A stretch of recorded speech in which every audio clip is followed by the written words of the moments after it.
Diputado Pablo Audala, tiene entonces la palabra. Señor presidente, yo no creo que estemos frente a un golpe de Estado, sin duda no lo estamos, pero sí creo que estamos frente a una norma o a un proyecto de norma, que es la que está contenida o contenido en este aditivo número 10, de claro corte autoritario. Vamos a decirlo claramente y con la mayor serenidad, pero con la mayor convicción. Y distinguiendo, por supuesto, señor presidente, las calificaciones que realizamos con relación a las propuestas de los aspectos personales y de la consideración personal que nos deben y nos merecen quienes proponen las ideas, que creo que son cosas que hay que saber separar y separar bien. Pero en función de lo que aquí se sugiere y en función de la historia que todos conocemos, que es una historia ya larga que comienza en el año 2010 con la primera inconstitucionalidad, creo que notoriamente estamos frente a un intento de avanzar en un camino que sin ninguna duda es de incremento del poder del Estado en una suerte de deriva totalitaria o autoritaria frente a los administrados y frente a la sociedad misma. Creo que es evidente, aquí se dijo y hay que repetirlo, que se arrasa el principio de separación de poderes, hay una intromisión de los llamados poderes políticos del Estado, que son el Poder Ejecutivo y el Poder Legislativo, es lo que se propugna en la competencia del Poder Jurisdiccional, de quien ejerce la función jurisdiccional, que es el Poder Judicial, para manipular, para anular, para relativizar sus fallos. Eso es evidente, no hay otro designio más que ese, me parece que es de sentido común lo que estamos diciendo. Y creo que en el afán de que el Estado sea cada vez más omnipotente, hay también un paso más, que es el que se concreta en la medida en que esta propuesta llegue a convertirse en ley. Porque con esto el Estado, como ayer lo explicaba muy bien el señor diputado Pasquet, desde el punto de vista de la igualdad de los sujetos de derecho, se coloca un escalón más arriba, cuando el Estado es de la misma jerarquía jurídica en tanto titular de derechos y de obligaciones como una persona física o una persona jurídica cualquiera,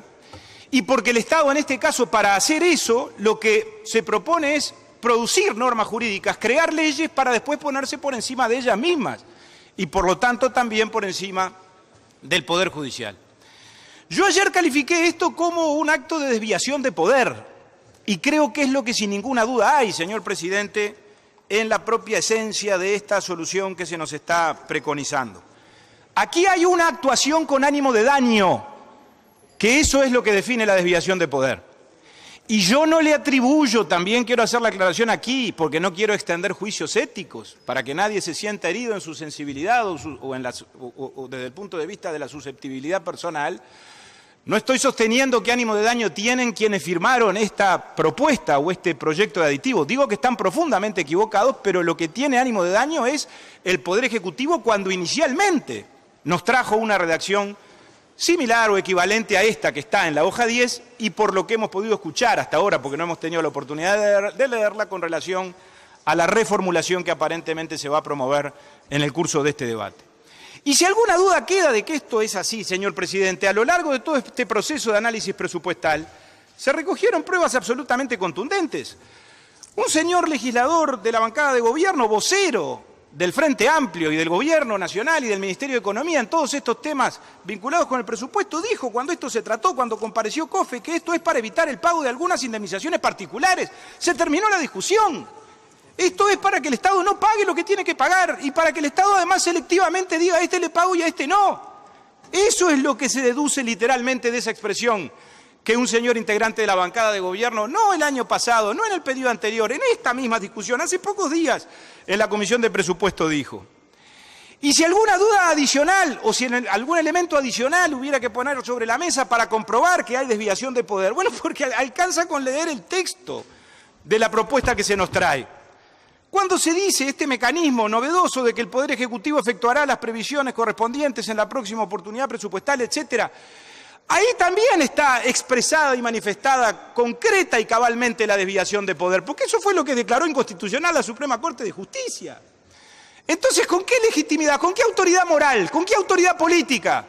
se viene ahora a proponer la misma solución que hace muy poco tiempo la Suprema Corte declaró inconstitucional? En última instancia, la derogación del 733 no tiene mucha gracia. ¿De qué sirve? Lo vamos a derogar, por supuesto, y capaz que coincidimos todos en eso. Claro, coincidimos ahora, porque los que ese atentado cometieron van a cometer un atentado nuevo, al mismo tiempo que derogan el 733, crean una fórmula jurídica prácticamente igual o equivalente, que es lo que están haciendo con esta hoja 10 o con la reformulación de la misma, por lo que pudimos escuchar. Aquí de lo que se trata es de que se cumpla la norma original, que nadie ha hablado de ella, que es el artículo 400 del Código General del Proceso, que dice lo que tiene que decir a este respecto, y que establece un procedimiento muy preciso, con plazos muy acotados, en defensa de aquel que, por lo tanto, le ha ganado un juicio al Estado y tiene legítimo derecho de cobrarlo, para que precisamente no ocurran y acontezcan las cosas que han venido aconteciendo con relación a los funcionarios judiciales y acontecerán con relación seguramente a otros colectivos, según sea en cada circunstancia el antojo particular que el Poder Ejecutivo pueda tener de aquí por delante, señor presidente. En otros países esto tiene consecuencias penales. La desviación de poder en varios regímenes jurídicos se llama prevaricato. En el Uruguay no, el prevaricato es otra cosa, está prevista en el Código Penal como una conducta antijurídica con relación a un atentado contra la Administración de Justicia cometida por los profesionales, no necesariamente por las autoridades. Pero en otros países los gobernantes van presos cuando cometen este tipo de actuaciones, señor presidente. Acá probablemente no vaya preso nadie por esta circunstancia, pero seguramente va a haber miles de damnificados, a partir de lo que sin ninguna duda es, repito, algo bastante más grave que una simple inconstitucionalidad. Y por suerte, además, la Suprema Corte a todos nos da las garantías de que esto va a tener poca existencia jurídica, porque esto termina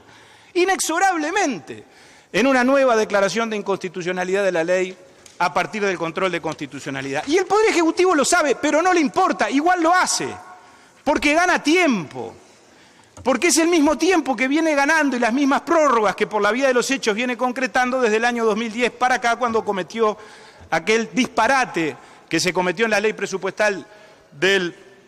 periodo anterior, cuando, entre otras cosas, ya que hablamos de los judiciales, se arrasó con una ley garantista que todos los partidos políticos acordamos en 1985, que es la Ley Orgánica de la Judicatura,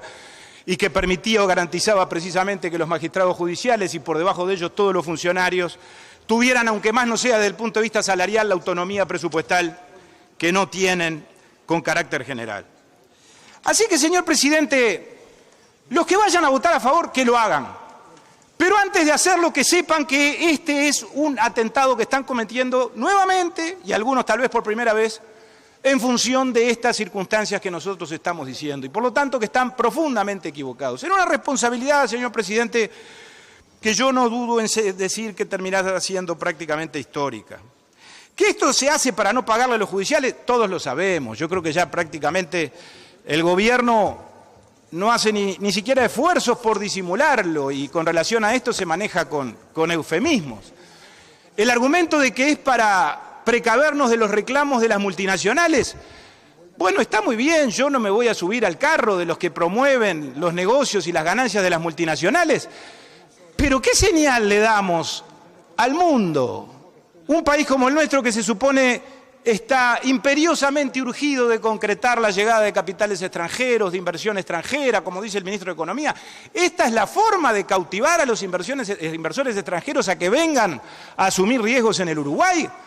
Diciéndole al mundo que nosotros no somos respetuosos de las reglas de juego, de las reglas de derecho, tampoco con los inversores cuando vienen a invertir al país, y que eventualmente, si hay una diferencia entre un inversor privado y el Estado, pues el Estado cambia las reglas y no paga. Así es como vamos a estimular que el país crezca, que el país se desarrolle, que el país se modernice. Señor presidente, yo creo que vamos por muy mal camino. Creo que lo que se ha intentado por esta vía es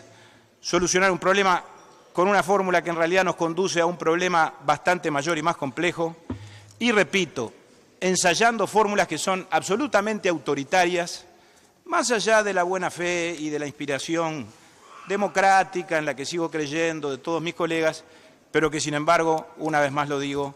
al preconizar y al promover este tipo de soluciones, por lo menos están profundamente equivocados. Gracias, presidente.